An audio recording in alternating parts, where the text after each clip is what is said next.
during that same visit to Thailand in October 1979, during which Governor Ray and Mrs. Ray and I went to the Cambodian-Thai border and saw the incredible human devastation at Sakeo.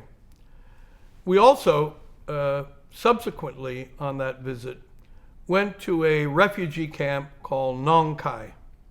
Nong Kahi was an established camp. In fact, it was one of the ones we were coming to Thailand to see. And it was a place at which thousands of ethnic Tai Dam refugees were there hoping, waiting for possible admittance to America to be resettled. Now, the Tai Dam were a distinct ethnic people from Laos who had escaped to Thailand in 1975 as Vietnam and Cambodia and Laos were all falling to communist rule. And in 75, wanting to keep their culture and language and kinship all together, had desperately sought one state that would accept them. And they wrote to all the governors. Only Governor Ray answered them. Governor Ray went to Washington, got the agreement that all the Tai Dam could come to Iowa. And they did. And there were over 1,000 who were in Iowa from that first settlement in 1975. But now here are more Tai Dam who had subsequently escaped and were in refugee camps and had not had the opportunity to come to America or go anywhere because America wasn't taking any more refugees from Indochina. And so Governor and Mrs. Ray and I went to Nong Kahi and greeted there with a big sign that had been put up by the refugees, "Welcome, Governor Ray." And as the leaders of the refugee community, of the Tai Dam community, welcomed us and escorted it into a camp may be too powerful a word to suggest something more organized. This was little thatched huts in which people had been living for several years. And they said, "We want to show you our symbol of hope." And I thought, wow, I wonder what this could be.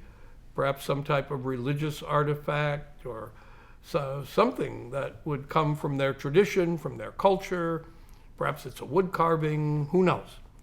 And they took us over to this sort of little thatched building, kind of open air, and they brought us inside, and as we stood there, they pointed. They said, there, that's our symbol of hope. And on this thatched wall before us, held up with a couple of thumbtacks, was the Iowa Department of Transportation highway map of Iowa, with little pins in it showing where Tai Dam families already were settled, having been accepted by Governor Ray.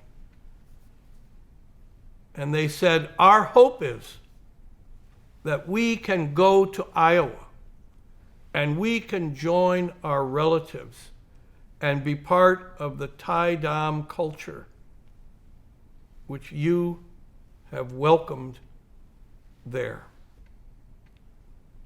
And so standing there, 12,000 miles from home,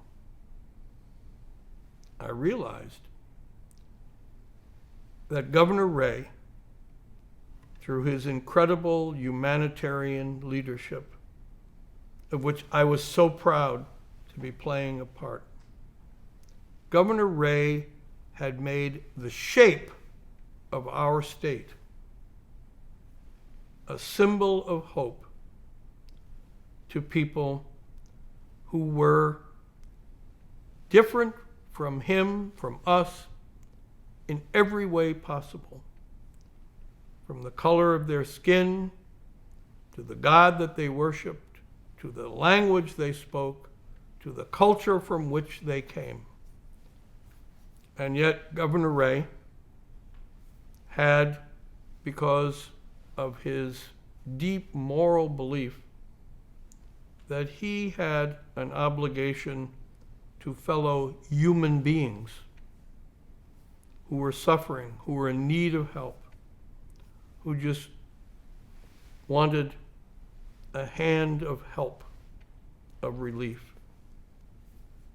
His actions, his leadership had made Iowa this incredible symbol of hope, had put the words on the lips of Pope John Paul II. Iowa, farms, refugees. What incredible moral leadership. What an incredible period of Iowa history. And the governor passed away in 2018, and his body was brought to lie in state at the state capitol in Des Moines. Waiting there for his coffin to arrive was the large assemblage of Tai Dam people who had found a home in Iowa thanks to his incredible leadership. And as they placed a wreath next to his casket, and I watched, my mind went back to Nong Kahi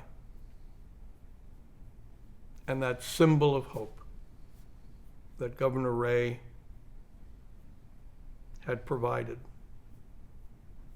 and for which he was now receiving one last moment, gesture of heartfelt gratitude and appreciation from these refugees. These refugees were Iowans.